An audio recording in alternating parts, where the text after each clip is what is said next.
ایک دن کی بات ہے، ایک چھوٹے سے گاؤں میں ایک بچی رہتی تھی جس کا نام نوری تھا۔ نوری کو خواب دیکھنے کا بہت شوق تھا۔ وہ ہر رات سونے سے پہلے آسمان کی طرف دیکھ کر کہتی، کاش میں خوابوں کے جنگل میں جا سکتی۔ ایک رات جب چاند بہت روشن تھا، نوری نے آنکھیں بند کی تو اچانک اس کے ارد گرد روشنی پھیل گئی۔ جب آنکھ کھولی تو وہ ایک جادوئی جنگل میں کھڑی تھی۔ درخت چمک رہے تھے، پھول باتیں کر رہے تھے اور تتلیاں نوری کے ارد گرد اڑ رہی تھی۔ ایک ننھا سا جگنو بولا، خوش آمدید نوری، یہ ہے خوابوں کا جنگل جہاں ہر نیک دل خواب سچ ہوتا ہے۔ نوری حیران ہو گئی۔ اس نے جنگل میں بہت سے جاندار دیکھے، بولتے پرندے، ہنستے درخت اور ایک سنہری ہرن جو ندی کے کنارے پانی پی رہا تھا۔ اچانک آسمان پر سیاہ بادل چھا گئے۔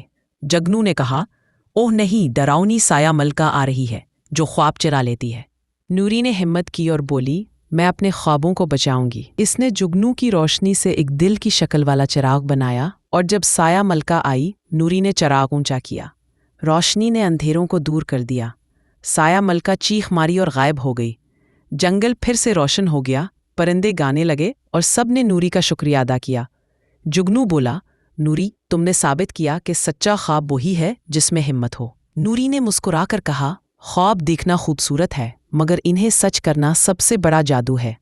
اچانک وہ جاگ اٹھی اور کھڑکی سے باہر دیکھا تو آسمان میں وہی جگنو چمک رہا تھا۔